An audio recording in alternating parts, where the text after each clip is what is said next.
I'm milling about with Tom Hughes. He's right there, starring in Shepherd. Hello. Hey. I'm enjoying your backdrop very much. I haven't seen that cottage for a little while, so it's nice to see it. Well, I want to hear all about this cottage. So it actually existed, yeah? No, that's been built. Yeah. So there's like that's only the facade. The inside is in a studio. But that was there. So like if you were to stand by the door of the cottage, so basically behind me almost, in this world that we've created, the lighthouse wasn't there. So I had to imagine the lighthouse, but the cottage was there. So there you go. We had that facade. So that was some really great method acting on your part to imagine a house, a lighthouse. Yeah, but there was a lot I was imagining, so you just kind of, you make the most of it, I guess. To be honest, I didn't have to imagine the island. So the truth is that's the most important thing, isn't it? The island is almost like the main supporting co-star in this movie. I do feel like it's a character in the film.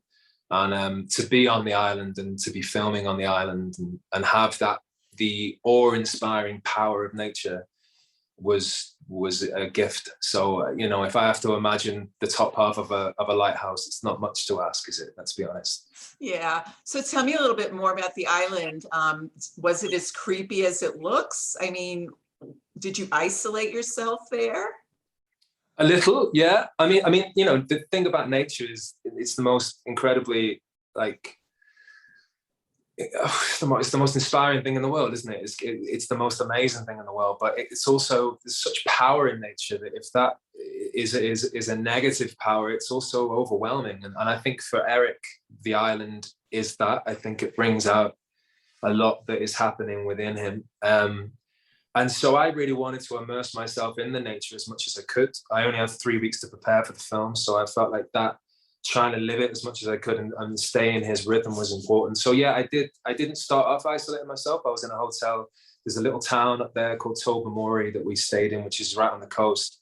I was in a hotel there, which a lot of the crew were there, but I just thought I need to stay in this rhythm with him. So I went to the other hotel on the island that was in the middle of nowhere. There was only I think one other guest and me and the guy behind the bar, and that was it. And I would just spend my evenings in there on my own and walking around this hotel on my own, which was great. I had a good time.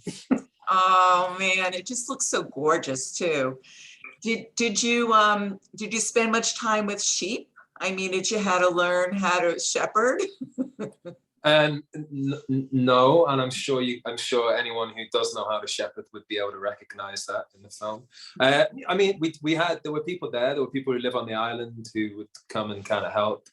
I mean, all those things are usually the things you do over time, aren't they? I think I genuinely am an actor who think it's important to get those things right. If you're playing the piano in this, I would try and learn the piano part or whatever it may be. I think that really helps. If the director is able to go from your hands playing the piano to your face, suddenly you're an audience. You're not asking the audience to suspend their disbelief. They're in there with you. But I didn't have the time to do all of that stuff.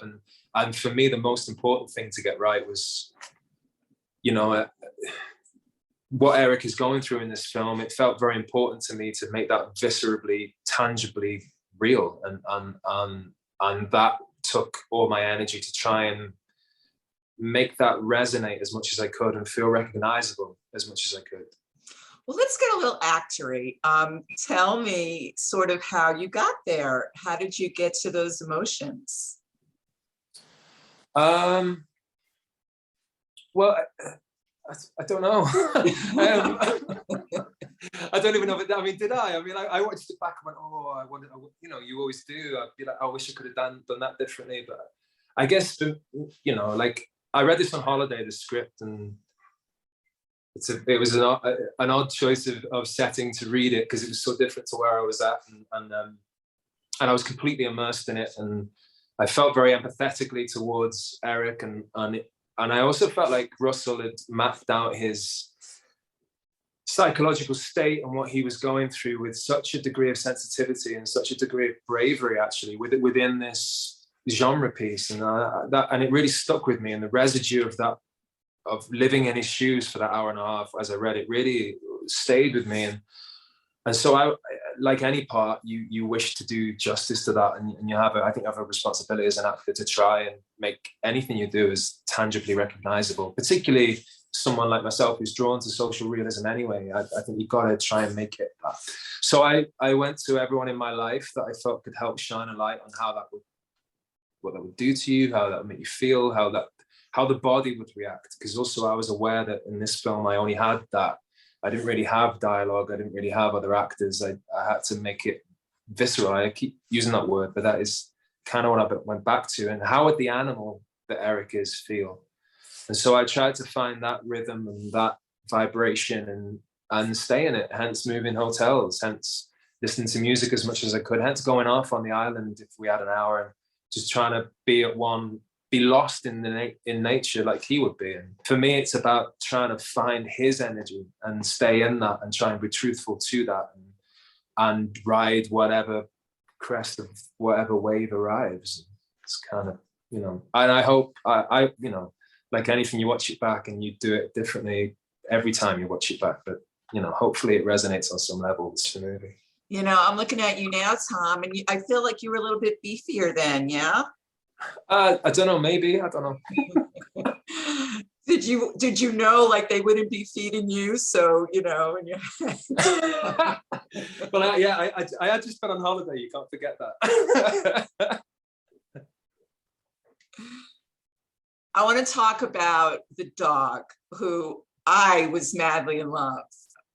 Are you a dog person? Did you bond with this dog? Yeah, I did. I said that to someone a minute. So like at the beginning of the film, there's big shots of the van driving, and that was me driving the van. So with the dog, and we just had a drone. So I spent 3.5 hours in the van on like my second day or whatever with the dog. Shuggy, her name is, and I fell head over heels in love with this dog. She was my own, apart from Richard and Stoddy, the cinematographer, who obviously were great supports for me, amazing supports for me. But you're there, it's on set. Shuggy was kind of my own friend. So when we got to the end of filming, leaving her behind was one of the hardest things I think I've ever done. What are you gonna do, man? Shuggy won't care. She just walked away. She wasn't bothered, man. It was all in my mind. Give me the biscuit. Yeah. So fun film. Thank you so much, Tom. It was really great to meet you. Yeah, a real pleasure. Thanks again for the backdrop. Yeah, I want to go there. Yeah. I tell you what, the Isle of Mull is the most beautiful place, and you could ever. I mean, Scotland is breathtaking anyway, but there's something about the Isle of Mull being, I think it's like 85% uninhabited. It's incredible. So if you do ever have the chance to go, I really would advise it. It's breathtaking. Oh, cool. I want to stay in that house too. Yeah, right. Yeah. Nice to meet you. You too. Take care. Wake up! What the? Wake up!